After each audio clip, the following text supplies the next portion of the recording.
So MrBeast, pictured here on the left, and Amazon are being sued by anonymous contestants from his new Prime Video reality series, Beast Games. So they are alleging that they were subject to chronic mistreatment, sexual harassment, and more. Whenever you list two awful things and then there's an and more, it's got to be bad, right? So the class action lawsuit calls for unpaid wages and expenses, as well as punitive monetary damages. Here's a quote from the attorneys for the plaintiffs. Quote, while participants knew upon signing the contract at the production's inception that they were facing a potentially long and challenging competition, they allege getting a lot more than they bargained for. Several contestants ending up hospitalized, while others reported suffering physical and mental complications while being subjected to chronic mistreatment, degradation, and for the female contestants, hostile working conditions, end quote. We also have a quote here from one of the anonymous contestants, a female contestant, saying, quote, I wanted to join because I was a fan of MrBeast and his videos made me smile during the COVID-19 pandemic. I expected to be challenged, but I didn't think I would be treated like nothing, less than nothing. And as one of the women, I can say it absolutely felt like a hostile environment for us. We honestly could not have been respected less as people, much less as employees, if they tried, end quote. So what's the context of all this? So if you don't know, so I actually did a video about this show coming about. So if you want to learn a little bit about the initial conception of this, you can go find that video on my channel. But MrBeast is a 26-year-old YouTuber. Real name, obviously that is not his Christian name. His real name is Jimmy Donaldson. And currently he is the most popular YouTuber with 316 million, you heard that right, million subscribers. He started posting videos back in 2012, really kind of picked up steam and went viral in 2017 for a video that he did of counting in real time to 100,000. And since then his videos have become like increasingly elaborate, right? So like weird things like that. A lot of the more recent videos in the past year or so, they've segued into like competitions. His most viewed video was before Netflix decided to do like a reality version of Squid Game. He did like a version of Squid Game, and if anything, that's probably what inspired Netflix to. They were like, shit, like we are the ones who own this. We should do this. And especially with these competitions, like he would give away these huge cash prizes because he's making so much money on YouTube from ad revenue, right? So there was this kind of image that I don't know how much of it was just him actually being this, or him really pragmatically crafting this. So there was this like image of him as being like this really generous millionaire. I don't think billionaire with a B, but and I talked about that in my video that, he has talked about basically putting the money back into the productions. He's not like necessarily, as far as we know, living like these super luxurious, lavish lifestyles. So referencing that video, my video I did back in March, he signed a deal with Amazon to produce a reality competition show for Amazon's streaming service Prime Video. The idea would be that it would include 1,000 participants, and they would compete for a $5 million cash prize. And again, this was and Amazon, called it, quote, the world's largest game show, end quote, with the, quote, biggest single prize in the history of television and streaming, end quote. So this was going to be a really big deal in and of itself. But then something I had commented on in my video was that it was impressive to see a YouTuber level up, right? Obviously, he doesn't need to level up because he's just so successful on YouTube and can make so much money. But there is, I'm sure, with successful YouTubers, there might be for them a stigma, whether it's true or not, they might feel this, that it's like, yeah, but you're just a YouTuber, or you're just an online video creator. So kind of leveling up and transitioning over to, not even, I guess, legacy media, right? But I don't know if you can call Amazon's streaming service legacy media, but this idea of it gives it a little bit more legitimacy, perhaps. And I had wondered, and many people wondered, but I wondered the best. I wondered if his style would translate to streaming, right? Again, this is the big leagues now, so there's going to be different standards. The first round of filming for this show included 2,000 people in Las Vegas this past July. And the 1,000 people who made it through moved to the next round in Toronto for August. And that's going to be one of the issues in the lawsuit is, if you notice, the original, release of information about the show was that it was going to be 1,000 participants. But technically the first round had 2,000 participants, right? So here's the lawsuit. So it makes a lot of claims against Amazon and MrBeast's production company. So just a few. Failed to pay minimum wages and overtime, which is a big no-no. They classified some contestants as volunteers in order to, A, avoid some certain labor laws, but then also, B, to secure over $2 million in tax credits from the state of Nevada. I think it had to do with the amount of participants that are actually from Nevada.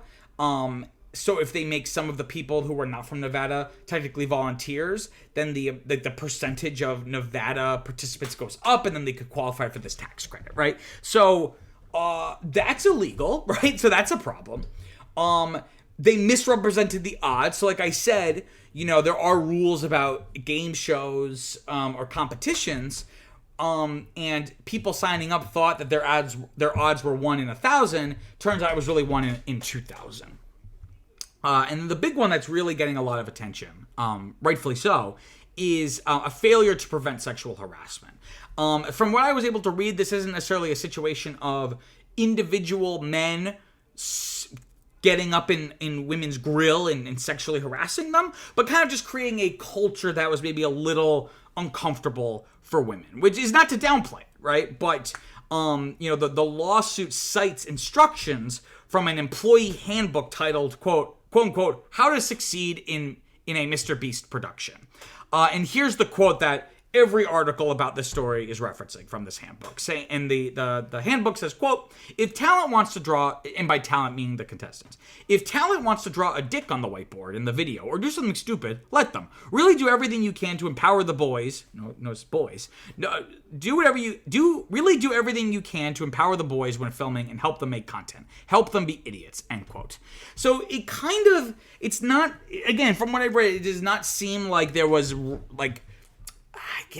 active one-to-one sexual harassment, but there's this kind of environment and atmosphere of kind of like a boys will be boys attitude of like these grown men kind of acting like 13-year-old assholes, but they're like grown men, right? Which again, if you're a woman, can be a little uncomfortable, right? On top of all this, some other claims here, again, the show, they created conditions that inflicted emotional distress. They failed to provide uninterrupted meal or rest breaks, which again are certain things that you would need to do if you were following the law, right? And they exposed contestants to, quote, dangerous circumstances and conditions as a condition of their employment, end quote. So that would include depriving them of certain medical care, food, sleep, and, quote unquote, the necessities of basic hygiene. Probably the rationale was like, because it's a game show, but certain things you still need even if you're on a game show. And the lawsuit accuses the defendants of, quote, forcing contestants to participate in games that unreasonably risk physical and mental injury, end quote. So that's a lot of stuff, right? And this will be a recurring theme of at least my take on this story, is it doesn't sound evil. It just sounds like if you had a bunch of 15-year-olds run a massive reality competition with millions of dollars. And that's more or less what was happening here. I have a quote here from Robert Pafundi of the Pafundi Law Firm, who's the lead counsel for the plaintiffs, saying, quote, as extreme as the allegations against the defendants are here, the law cannot be more clear. Participants entered into contracts and they were promised compensation for their services. Their expectation of compensation, along with them being consistently under the control and supervision of the production staff, makes them employees under California law.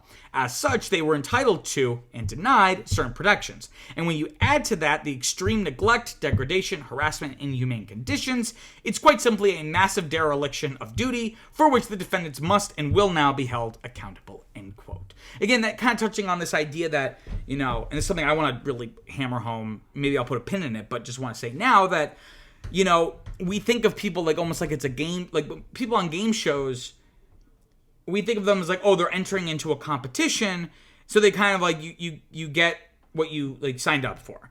But at the end of the day, game shows don't exist, like, they don't just exist as competitions for people. They are entertainment. They are a product that is sold.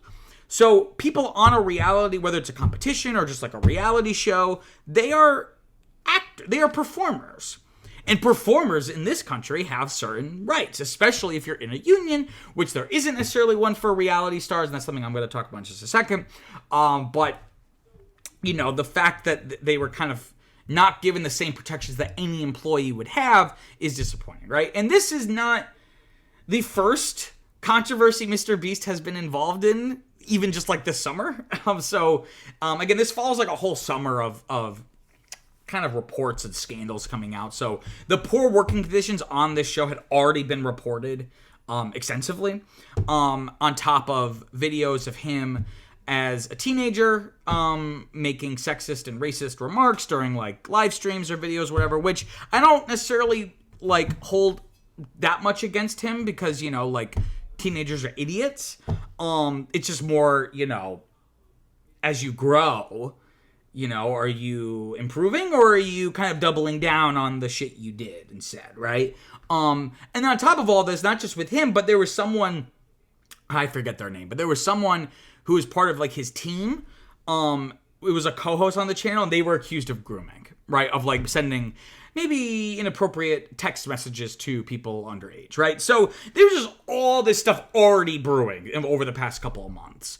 And this whole situation, unfortunately, maybe it just means maybe YouTubers aren't ready for the big time, right? Obviously, this is a massive generalization. Obviously, there are dozens, if not hundreds, if not thousands, of really well-run YouTube outfits that are really well-run companies and have really good company-employee relationships and dynamics. But Jimmy Donaldson, a.k.a. MrBeast, he's only 26. Like, I'm older than this guy. I'm 27. Soon to be 28 in January. So it's you don't give this much powers around, but responsibility. I think that's the issue here, is that there was a level of responsibility that MrBeast and his team just did not rise to the occasion. I have a quote here from Scott Leopold, who's an Austin-based actor who competed in the Vegas round of this competition, saying, quote, "They were in over their heads and they didn't know what to do. Like, people were just doing things that they couldn't control," end quote. And again, it has this sense of teenagers who kind of were like a dog chasing a car. It's like, okay, now you caught it, but you don't really know, like, what's the next step here. I also have a quote here from an anonymous source for the Rolling Stone coverage of this. And this person said, quote, "It's a Fyre Fest kind of feeling." And I'll interject, of course, Fyre Fest being the ridiculous music festival in the Caribbean that was a big clusterfuck, almost like a shell game for these people that made all these money. It was this big scam and all this stuff. Let me continue. Quote, "It's a Fyre Fest kind of feeling. There's a reason why this level of production hasn't been attempted before. And it certainly should never have been attempted without people that know what they are doing," end quote. Again, you can make some of these crazy, wacky competition videos for your YouTube channel. But, and frankly, in truth, you know, full disclosure, I don't think I've ever watched a MrBeast video. I watched, like, the first couple of seconds of one the other, like, yesterday, just to like see what they were like, and I was like, okay, I'm not watching it. It's just like too much. It's like way too in my face. But I would imagine the scope was way less or way lower than what the show was going to be. So again, you can get away with certain things where you're just making YouTube content. And I also put some of the blame here on Amazon, right? They should have been supervising this more closely. Again, you don't just hand tens, if not $100 million to a 20-something, right? You just don't do that. Or you shouldn't, at least without some guardrails, right? This was supposed to air in early 2025. Will it just be canceled now? Probably not, because they've already sunk so much money into this. And Time Magazine notes the same. Probably not. But they do know that future seasons could get axed, right, due to all the bad publicity. Like, they'll just, swallow this, get through this first quote-unquote season, and then kind of just, like, quietly cancel it afterwards. But again, this ties all back to what I was saying initially, that the situations like this, and this is not unique, as big of a deal as I'm making it out to be, and it is. But this is not unique, and this really does emphasize the need for better working conditions and protections for reality stars, right? They are performers first and foremost, and performers are workers. You hear these stories about the people on Love is Blind where, like, they couldn't drink water at will. Like, they did not necessarily always have access to water. They always had access to free alcohol, but not always water. Like, water was given when they wanted you to have water, and you were given alcohol when they wanted you to have alcohol. That feels like a workplace issue, right? And it has led to issues of then, like, actual sexual harassment, sometimes even assault, right? Because people are wasted all the time on these shows. So, efforts have been made to form a reality TV performers union, whether it be its own union or kind of an offshoot of SAG, which is the Screen Actors Guild. I think things like this only reinforce the need for something like that. Even if you think all the people on reality shows are dumb and vapid, they probably are. But just because you're dumb and vapid doesn't mean you don't deserve worker protections.